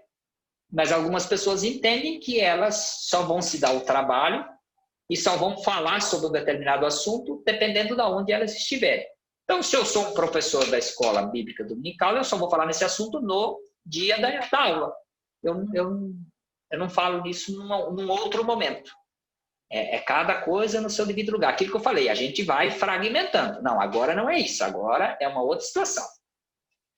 Se eu sou da salinha, então eu só vou atuar quando eu estiver lá. Então, esse comportamento que a grande maioria adquiriu, que a gente sabe que não é todo mundo, não podemos generalizar, mas a grande maioria das pessoas adquiriram um comportamento em que elas só atuam se elas estiverem lá dentro do templo. Elas só são igreja dentro do templo. A gente costuma chamar que é igreja dentro da igreja. Então, o campo de atuação do educador ele tem que ser um pouco mais aberto. Tem o Solano Portela, ele inclusive desenvolveu uma uma expressão que ele hoje fala educação escolar cristã. Ele não trabalha mais com educação secular e educação cristã. Ele trabalha educação escolar cristã. Porque ele entende que o professor... Porque qual que é a confusão que se faz muito? O professor é cristão, ele acha que entra dentro da sala de aula, faz uma oração antes de começar a aula, e ele entende que ele está se comportando como um professor cristão porque ele fez a oração. O outro rezou o Pai Nosso, ele não, eu sou um educador cristão. Ele não entende que é uma conduta, não é uma ação que você faz, uma oração que vai te qualificar ou te dominar uma educação cristã, um educador cristão ou não. A mesma coisa ocorre na igreja. Não é só aquela atuação sua lá que vai determinar quem que você é e como que você se comporta. Então, a respeito dessa cosmovisão cristã, eu vou pedir a vocês que anotem aí, o Salmo 19 deixa muito claro sobre essa cosmovisão cristã, de uma maneira mais ampla. Vocês podem também olhar lá em Gênesis, no capítulo 1, no versículo 28, que fala sobre o domínio da terra. Para isso é necessário do quê? De conhecimento. Então você não consegue dominar nada se você não conhece. Por isso, conhecereis a verdade e a verdade vos libertará. Então você precisa de quê? De conhecimento. Então ninguém consegue dominar nada se não conhece nada. Então o conhecimento ele é algo indispensável. Independente de qual é a sua função dentro da igreja. Qual que é a sua atividade lá. Você precisa o quê? Ter conhecimento. E as pessoas relutam. É uma dificuldade muito grande em se estudar. E a gente concorda, sabe? Eu faço parte da educação de jovens e adultos. Eu fiquei sem estudar dos 10 anos até os 17, até os 27. Fiquei 17 anos fora da escola. Voltei depois de adulto. E tudo que eu fiz foi de lá para cá. Então, para nós que estamos na idade que estamos, 40, 50, 30, 60, as pessoas nessa idade elas não têm a mesma disposição que muitas vezes um jovem de 20, 25. A gente já está com o corpo um pouco mais cansado, a gente está um pouco mais sonolento, tem um pouco mais de dificuldade de entendimento. Então, isso muitas vezes traz um certo desânimo. Mas sem conhecimento a gente não pode evangelizar. A gente precisa conhecer a palavra. Porque hoje nós temos... a sociedade está permeada por seitas, por heresias, por falsos profetas. E se você não conhece a palavra, como é que você vai rebater esse pessoal? Como é que você vai falar? Porque eles estão falando de algo que eles dominam. E se a gente não domina, a gente vai acabar sendo engolido pelos argumentos dessas pessoas. Então, estudar é indiscutível. O pessoal está tranquilo até aí? Podemos continuar? Eu queria só que o senhor repetisse uma frase para mim. O senhor falou uma frase interessante aí, relacionou conhecimento com educação. É preciso conhecer para informar ou é preciso informar para conhecer? Alguma coisa assim. Você lembra? Ah, sim. Lembro. Eu falei aqui, sim. Que é preciso de conhecimento, para entender, de formação para entender a informação. É isso aí mesmo. Acho que foi isso que eu falei. É preciso de formação para entender a informação. Porque hoje está todo mundo jogando informação aí. Todo mundo fala, mas formação para entender essas informações é difícil. E eu acredito que hoje não é novidade, a grande maioria está conectada aí às redes sociais, e você vê que a pessoa fala uma coisa e as pessoas que estão conectadas fazem comentários que não tem nada a ver com aquilo. Um político faz um discurso, as pessoas saem falando coisas que não é daquele jeito. O pastor fala uma coisa na igreja, lá um assunto, faz uma pregação, os comentários são completamente distorcidos. Então, precisa-se de conhecimento para ter um melhor entendimento daquelas palavras que foram pronunciadas. Qual que era a mensagem que estava querendo ser dita naquele momento? A pessoa está com uma intenção, falou de uma determinada maneira, mas a interpretação levou a equívocos e a desentendimentos. Mas eu quero falar de um outro assunto, quando a gente fala de educação, vou pular para um outro tópico aqui, quando a gente fala de tempo de qualidade. Esse é o assunto do momento. Porque tem que ter tempo de qualidade. Você assiste os pregadores aí nas redes sociais, porque você tem que ter tempo de qualidade com o seu filho.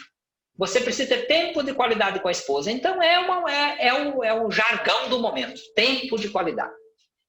Mas como é que nós vamos ter tempo de qualidade se nós não temos o tempo?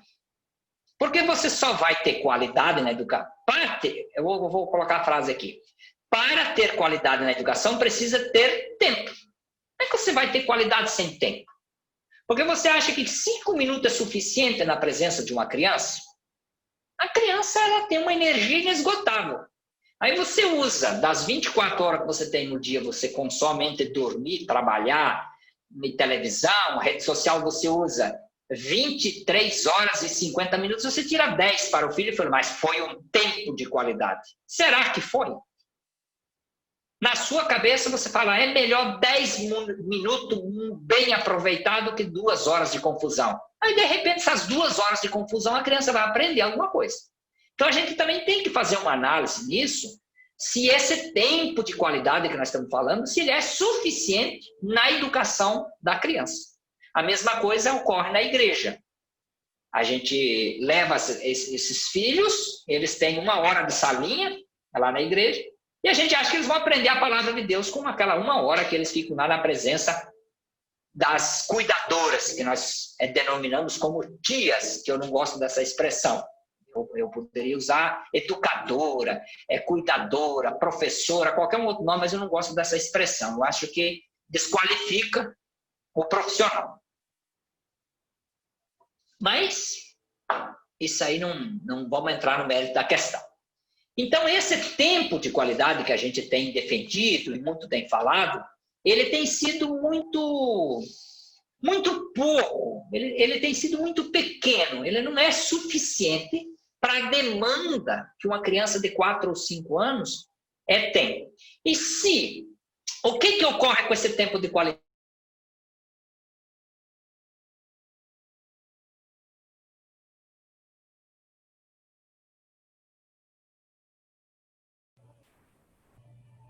Eu vou fazer uma colocação aqui, o seguinte. O pai, ele passa o dia todo. Melhorou? Melhorou, tá certo.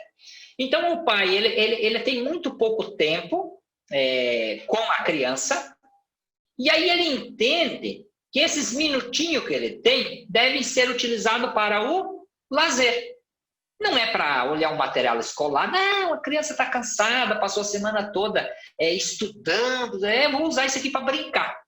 Então, esse tempo de qualidade que o pai denomina, o pai e a mãe, né, ou responsáveis, que denominam como tempo de qualidade, é brincadeira. Eles entendem que tempo de qualidade é lazer, não é o estudo da palavra, que não é um aprendizado de uma leitura, que é disciplinar a criança para um bom comportamento. Não, eu passei a semana toda fora, vou ficar em casa só no domingo, vou ficar brigando com meu filho, uma criança de 4 anos. Você está doido como fazer isso? Então, a gente ouve esse tipo de situação, porque o pai não se acha no direito de ficar corrigindo o filho, porque é o momento que ele tem. Ele fala, não, eu curti esse momento. Aí o pai sai muitas vezes de bonzinho e a mãe fica a brigona do momento, porque passa a semana toda com essa criança. E essa criança vai para dentro da igreja no domingo e ela entende que ela vai lá para brincar. E ela pode brincar mesmo, mas ela precisa ser doutrinada, ela precisa ser educada. A educação cristã precisa acontecer. Mas como que isso ocorre? Ela entende aquele momento como um parque de diversão. Agora, como é que nós vamos fazer? Vamos colocar as crianças sentadas para ficar ouvindo o pastor falar 1 hora, uma pregação para adulto sendo feita por uma criança de 4, 5 anos, também não vai render isso. Então, a gente precisa o quê? Educar de acordo com a sua idade, com a sua especificidade. Então, essa é uma dificuldade que nós temos com essa questão do tempo de qualidade. A maneira como nós estamos nos comportando com isso, como que a gente enxerga essa questão do tempo de qualidade. Mas aí eu quero entrar num outro assunto aqui. Põe a próxima tela aí, Guilherme, eu quero ver se eu não estou passando para frente, para o pessoal também ir visualizando aí alguns tópicos que nós separamos para estarmos discutindo. Eu acho que... Não, ainda nós vamos falar nesse qualidades agora aqui, ó, que amenizam as falhas. Pode tirar a tela aí. O que ocorre hoje? A dificuldade, eu falei lá no início, né, de alguns líderes, de alguns pastores, em doutrinar a sua igreja. Nós estamos em um momento em que a sociedade está muito fragilizada emocionalmente, muito carente, assim, muito sensível. Então, o pastor tem uma certa dificuldade de doutrinar essa igreja. A grande maioria deles tem medo de perder os membros, é uma dificuldade e tal. Claro que nós temos igrejas que trabalham com muita seriedade. Eu mesmo tenho o maior orgulho da que eu frequento, que é feito um trabalho com muita seriedade nesse aspecto. E eu acredito que tenha muitas outras que levam muito a sério o que estão fazendo. Inclusive, eu conheço outras que fazem um trabalho com excelência. Mas, na grande maioria, a gente, quando fala de igreja, a gente tem que pensar, e eu sempre falo, de uma maneira mais macro, né? Então, o que nós temos hoje? Aquelas questões que eram de caráter, que eram de ética, moral, elas foram sendo substituídas por uma expressão que chama personalidade. Então, nós temos uma criança hoje, que a gente usa a expressão mal educada, né? Ou seja, uma criança rebelde, uma criança que não tem limites, que não foi passada a princípios, e a gente denomina essa falta de educação como de personalidade forte. E é difícil para o pessoal da igreja lidar com o filho dos outros com esse comportamento, porque a educação cristã fica comprometida em função do comportamento. E esse comportamento é denominado como personalidade forte. E a gente sabe que nem sempre é isso. Então, a gente mudou a nossa perspectiva. O que a gente passou a fazer? Vamos valorizar o que é bom e ponderar as falhas. Que também não está errado. A gente tem que olhar a parte positiva das pessoas. Nós temos que ter esse entendimento, que todo mundo tem algo de bom para oferecer. Agora, a gente tem que tomar cuidado com aquela pessoa que muitas vezes é mentiroso, tem desvio de caráter, mas a gente ameniza isso falando, não, mas ele é dizimista, ele é assíduo, está todos os domingos aqui. Então, a gente vai compensando. Não, ele é ruim nisso, mas é bom nisso. E a gente vai aceitando esse comportamento. Tem esposos que são agressivos, são estúpidos, arrogantes, mas é trabalhador, não deixa faltar nada em casa, se relaciona muito bem com os amigos, é uma pessoa que lá fora tem um bom testemunho. Ou seja, isso tudo lhe habilita a ser o perverso dentro de casa. Então, essa aceitação, a gente não confronta mais as falhas das pessoas, porque a gente tem medo de perdê-las, de magoá-las, elas estão muito fragilizadas. E fica difícil, porque a educação cristã é comprometida em função desse comportamento que a gente vai aceitando. A gente vai tornando isso natural. Não, porque ele é de personalidade forte. Aí o menininho está xingando a mãe. Não, ele é igual ao pai. Ele é de personalidade, ele é de opinião. Não, ele é sem educação, não de opinião. Então, essas coisas são difíceis. Então, a gente está evitando o confronto. A gente está trabalhando... sendo muito suave, né? E aí esses princípios, eles acabam se tornando uma opção pessoal.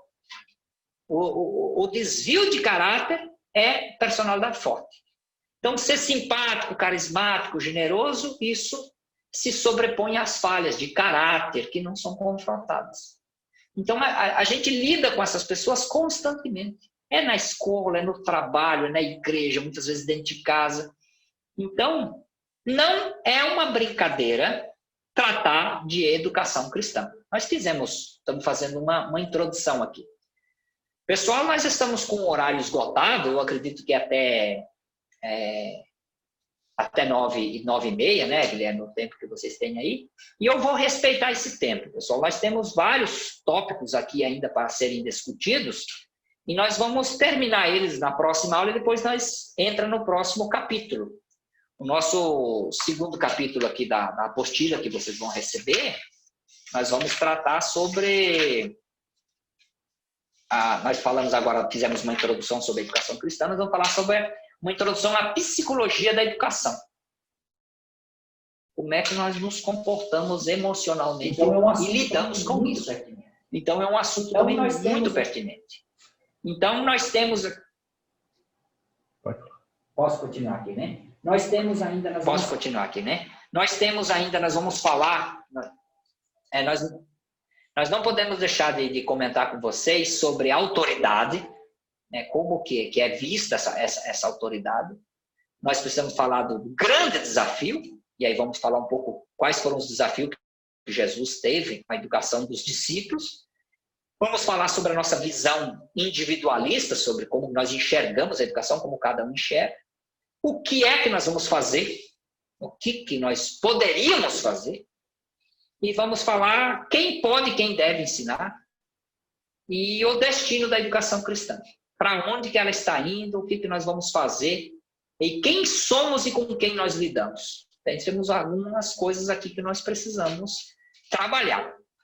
E aí a questão de educar por meio do testemunho. Que muitas vezes as palavras não dizem nada. O exemplo é que carrega. E os modelos do passado, se eles são úteis no presente, o que a gente pode aproveitar. Então, de antemão, eu quero agradecer aí pela paciência de vocês terem estado presentes. Eu vou colocar no grupo uns vídeos que eu quero que vocês assistam, que fazem parte dessa primeira aula. Depois eu vou colocar lá no grupo direitinho como que vocês vão acessar no YouTube para assistir alguns vídeos sobre a educação cristã. São dois com visões um pouco diferentes de um para o outro. Esse material que nós temos aqui, ele é bastante direcionado para a escola bíblica dominical. Nós vamos procurar trabalhar de uma maneira mais aberta, mais geral. Não vamos ficar focados só na escola bíblica dominical, porque algumas igrejas não têm. Então, nós vamos fazer um trabalho aqui que todo cristão se sinta e se prepare, se habilite para ser um educador, para ser alguém que possa estar contribuindo na educação cristã, nem que seja da dele própria, entendeu? Então, vamos abrir o microfone aí se alguém quer fazer mais alguma observação, senão nós vamos passar aqui para as considerações finais aqui, para a oração, para a gente encerrar, tá bom? Alguém quer fazer algum questionamento, quer fazer alguma observação, porque a gente talvez não tenha tempo para colocar agora, mas a gente pode preparar e trazer para a próxima, certo?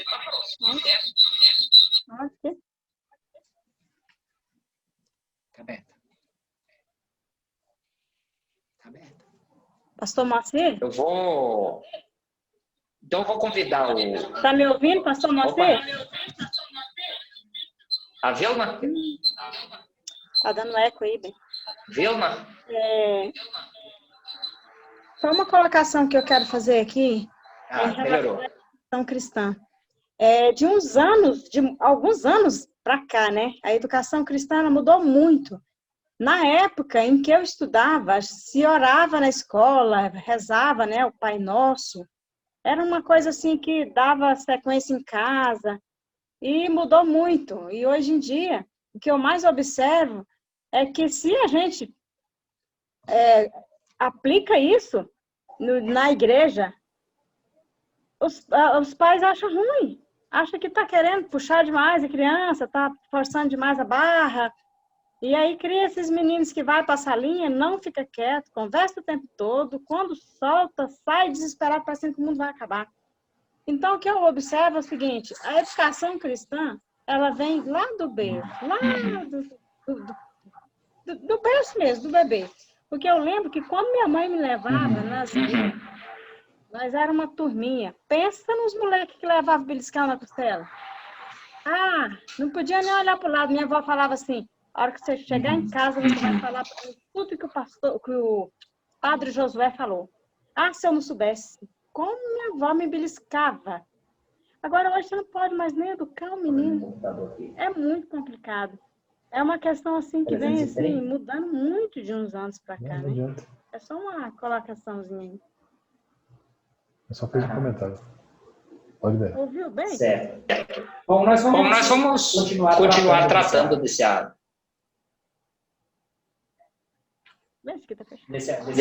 assunto, Vilma e demais seminaristas, participantes aí.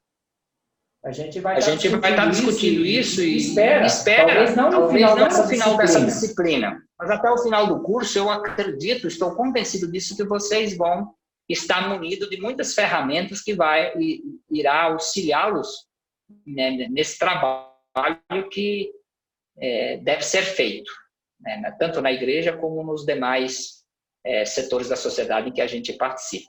Eu vou chamar o Reinaldo, se ele puder fazer a oração aí para estar encerrando a reunião. Tudo bem aí, Reinaldo? Está ouvindo? Estou sim, pastor. Faz uma oração de encerramento. Amém. Pai, nós te damos graças, Senhor, por essa noite, Jesus, por esse momento que estamos aqui na tua presença para aprender mais de ti, Senhor.